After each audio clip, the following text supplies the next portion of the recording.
Welcome to cinema update. இன்றைக்கான update உங்களுக்கே தெரிஞ்சிருக்கும். நம்ம தலைவருடைய 171 அந்த கூலி படத்துடைய ஃபஸ்ட்டு சிங்கிள் ரிலீஸ் பண்ணிட்டாங்க. ரொம்ப நாளாகவே பார்த்தீங்கன்னா இதோ வரப்போதோ அதோ வரப்போதோ அப்படின்னு சொல்லிக்கிட்டே இருந்தாங்க. இதில் முக்கியமான ஒரு விஷயம், ஆகஸ்ட் 14 இந்த படத்தை ரிலீஸ் பண்ணுறாங்க இல்லையா?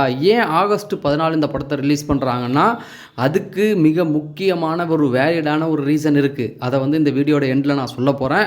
கண்டிப்பாக அது உங்களுக்கு ரொம்ப பிடிக்கும். நீங்கள் இது வரைக்கும் கேள்விப்படாத ஒரு விஷயமா இருக்கும். சரி, இதை விட்டுட்டு கூலிப்படம் சார்ந்த நிறைய விஷயங்கள் இதில் நம்ம பேச போகிறோம். அதில் முக்கியமாக இன்றைக்கி அந்த ஃபஸ்ட்டு சிங்கிள் ரிலீஸ் பண்ணியிருக்காங்க இல்லையா? அதோட சேர்த்து இந்த கூலிப்படத்துடைய பிஸ்னஸ் தெலுங்கில் வேறு லெவல் போயிருக்கு. அதுக்கப்புறமேட்டு பார்த்தீங்கன்னா ஹிந்தியில் இந்த படத்துக்கு வேற ஒரு பேர் வச்சுருக்காங்க, கூலின்னு வைக்கல. ஏன் அப்படி வைக்கல அப்படின்னு சொல்லி நிறைய விஷயங்கள் உங்களுக்காக எடுத்துகிட்டு வந்திருக்கேன். நீங்கள் செய்ய வேண்டியதெல்லாம் சினிமா சார்ந்த எந்த விஷயமா இருந்தாலும் நீங்கள் தெரிஞ்சுக்கணும்னு நினச்சிங்கன்னா நம்ம சேனலை சப்ஸ்கிரைப் பண்ணுங்கள். நம்ம சேனலில் சினிமா சார்ந்த அப்டேட்டுகள் நம்ம கொடுத்துக்கிட்டே இருக்கிறோம். அதனால் நீங்கள் கண்டிப்பாக உங்களுடைய ஆதரவை தாங்க. இந்த வீடியோ நீங்கள் லைக் பண்ணால் இன்னும் நிறைய பேருக்கு சஜெஷன் ஆகும். ஓகேங்களா? வழக்கமாக நம்ம சேனலில் எல்லா நியூஸையும் கலந்து கொடுப்போம். ஒரு நாளைக்கு அப்டேட் கொடுத்தோம்னா ஒரு 10 படத்தோடைய அப்டேட் கொடுப்போம். ஆனால் இன்றைக்கி முழுக்க இந்த வீடியோவில் கூலி படம் பற்றி தான் நம்ம கொடுக்க போகிறோம். ஸோ தலைவருடைய 171வது படமாக இந்த படம் வந்திருக்கு. இந்த சிட்டுக்கு அந்த வைப்பு கிட்டத்தட்ட ரஜினி சாருடைய அந்த பிறந்த நாள் அப்பயே அதை கொடுத்துட்டாங்க.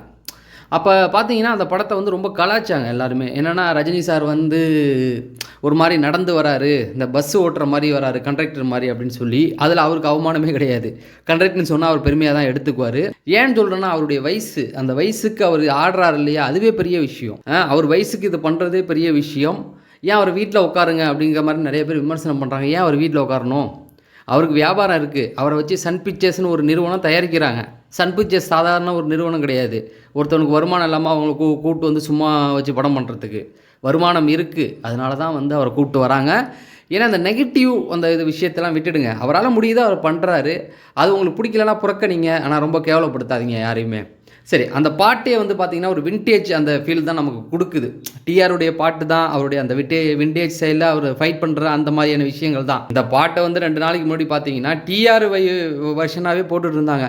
அவர் மும்தாஜ் கூட ஆடுறது இந்த மாதிரி பழையது. அது அவருடைய பாட்டு அவருக்கே செட் ஆகும். ஆனால் அந்த பாட்டை நம்ம அனிருத் அவருடைய ஸ்டைல்லே கொண்டாந்துருக்காரு. அதுதான் மிகப்பெரிய விஷயம். இந்த பாட்டை அனிருத் பொறுத்த வரைக்கும் பார்த்திங்கன்னா ஒரு ரேப்பு, குத்து இது எல்லாத்தையுமே சேர்த்து அவருடைய பாணியிலே கொடுத்துருக்காரு. ஒரு பெரிய இறைச்சல் இல்லாமல் அந்த பாட்டு, அந்த வைப்பு, அதில் ரஜினி சாருடைய அவருடைய பாட்டுக்கேற்ற மூடில் தான் அவர் ஆட முடியும். ரொம்ப வேகமாகலாம் ஆட முடியாது. ரஜினி சாருடைய அந்த மூவ்மெண்ட் அப்படியே கொஞ்சம் ஸ்லோவாக, அப்புறம் லிரிக்ஸு இந்த மாதிரியெல்லாம் வச்சு கண்டிப்பாக ஒரு பட்டையை கிளப்பிட்டாங்க அப்படின்னே சொல்லலாம். இன்னும் 2-3 நாட்களுக்கு, ஏன் இன்னும் ஒரு வாரத்துக்கு இந்த வைப்பு தான் இருக்க போகுது. இந்த ரீல்ஸு தான் ரொம்ப இருக்கும். அந்த ஒரு பேசும் பொருளாகவே இருக்கும். ஏன்னா கண்டிப்பாக இந்த படத்துடைய அந்த ஒரு தொடக்கம் பார்த்திங்கன்னா ஒரு 1000 கோடி அப்படிங்கிற ஒரு தொடக்கத்தில் தான் இந்த படத்தையே சன் பிக்சர்ஸ் தொடங்கினாங்க. 1000 கோடி கண்டிப்பாக அடிக்கணுங்க.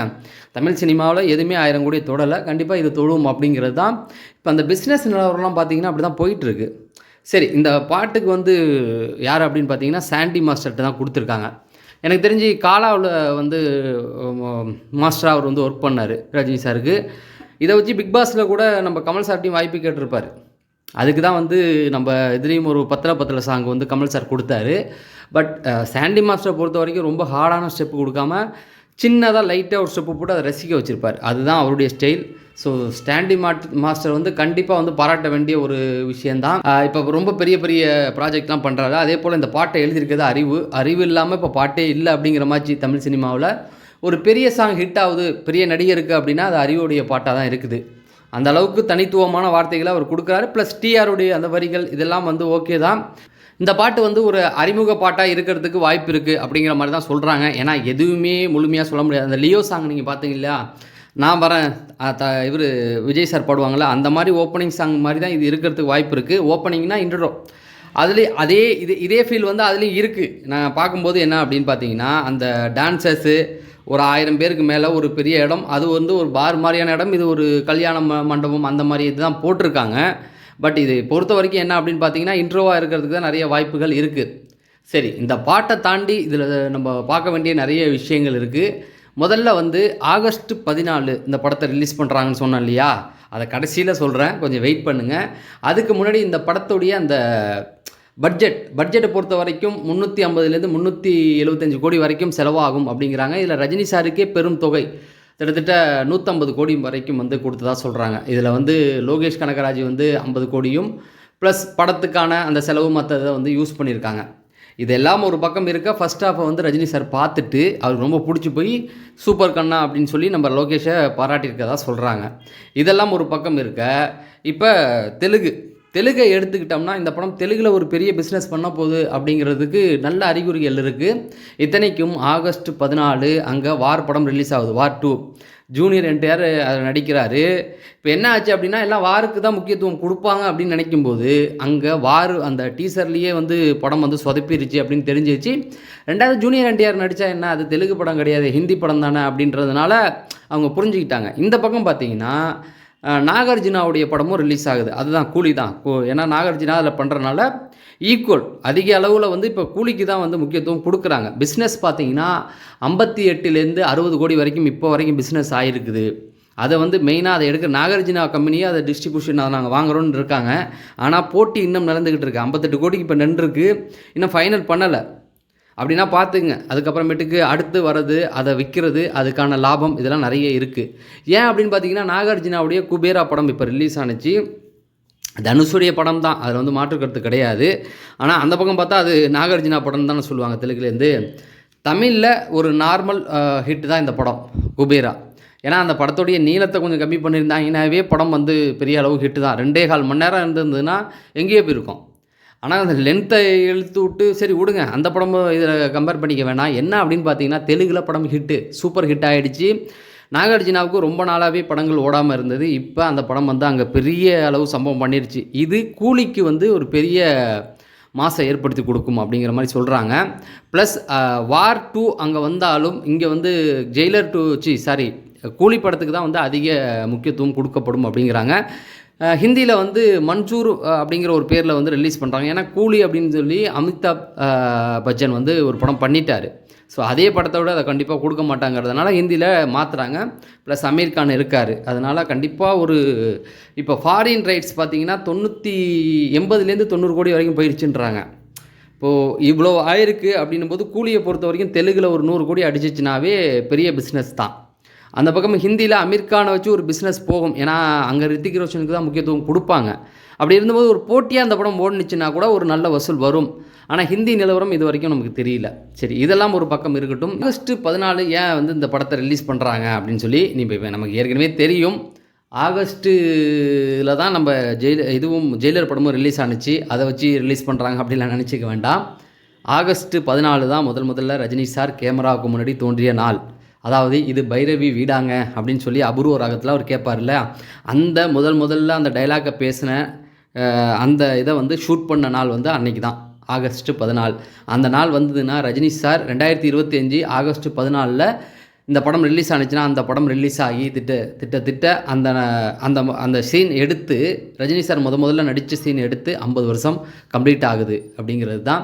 ஸோ ரஜினி சாருடைய 50வது சினிமாக்குள்ளே வந்து 50 வருடம் ஆகுது. அவருடைய எக்ஸ்பீரியன்ஸ் 50 வருஷம். அதில் இங்கே பாதி நடிகருக்கே வந்து அந்த வயசு ஆகலை அப்படிங்கிறது தான். சரி, அப்போ கமல் சார் பார்த்துங்க இதில். அதனால தான் ஆகஸ்ட் 14 அந்த படத்தை வந்து குறிச்சிருக்காங்க. ப்ளஸ் ஜெயிலர் படம் ஒரு ஹிட் அடிச்சிச்சு இல்லையா, அது ரஜினி சார் வந்து அந்த சென்டிமெண்ட் பார்ப்பார். ஒரு படத்தை இப்போ நயன்தாராவுக்கே வந்து 3 படம் வாய்ப்பு கிடச்சிதுன்னா பாபா ஃப்ளாப்புக்கு அப்புறம் சந்திரமுகியில் அவங்க நடித்ததுனால அந்த சென்டிமெண்ட் வச்சு சிவாஜி அப்படி இப்படின்னு போச்சு இல்லையா, அந்த மாதிரி தான் அவர் பார்ப்பார். அதில் மெயினான விஷயம் வந்து அது 50வது வருடம் அப்படிங்கிறது தான்.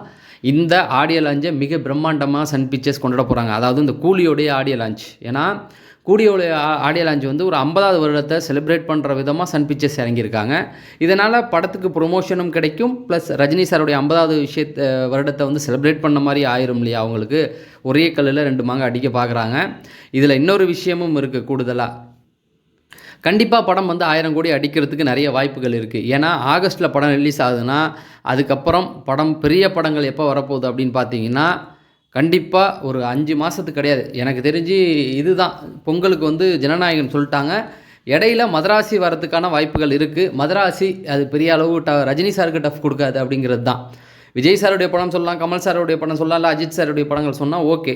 எதுக்குன்னா இந்த படத்துக்கு போட்டிகள் அதிகமாக கிடையாது, நீண்ட நாள் இந்த படத்தோடைய அந்த போக்கு அது போயிட்டே இருக்கும் அப்படிங்கிறது தான்.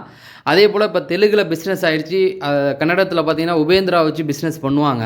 மலையாளத்தில் வந்து பெரிய பிஸ்னஸ் ரஜினி சாருக்கு கிடையாது அப்படின்னாலும் அங்கே ஒரு சில விஷயங்கள் அவருக்குன்னு இருக்குது, அதை வச்சு போகும். ஆனால் ஹிந்தியில் அமீர் கானை வச்சு ஒரு பெரிய விஷயம் போகும். என்னை பொறுத்த வரைக்கும் 1000 கோடி கன்ஃபார்ம் அப்படிங்கிறது தான். தொடர்ந்து சினிமா நம்ம வந்து ஒரே படத்தை பற்றி இன்றைக்கி பேசுன மாதிரி பேச போகிறதில்ல. எப்போவுமே ஒரு வீடியோ எடுத்துக்கிட்டோம்னா அந்த 8 நிமிஷ வீடியோவில் கிட்டத்தட்ட ஒரு 10 சினிமாவுடைய அப்டேட் வந்துடும். இன்றைக்கி ரஜினி சாருடைய அந்த பாட்டு ரிலீஸ் ஆகிருக்கு இல்லையா, அதனால் இதை கொடுத்துக்கிட்டு இருக்கோம். நீங்கள் சினிமா பற்றின செய்திகளை தெரிஞ்சுக்க ஆசைப்பட்டீங்கன்னா நம்ம சேனலில் சப்ஸ்கிரைப் பண்ணி வைங்க. நம்ம சேனலில் தொடர்ந்து சினிமா நீங்கள் கேள்விப்படாத நிறைய விஷயங்களை நம்ம கொடுப்போம் அப்படின்னு சொல்லி நான் விடைபெறேன். நன்றி, வணக்கம்.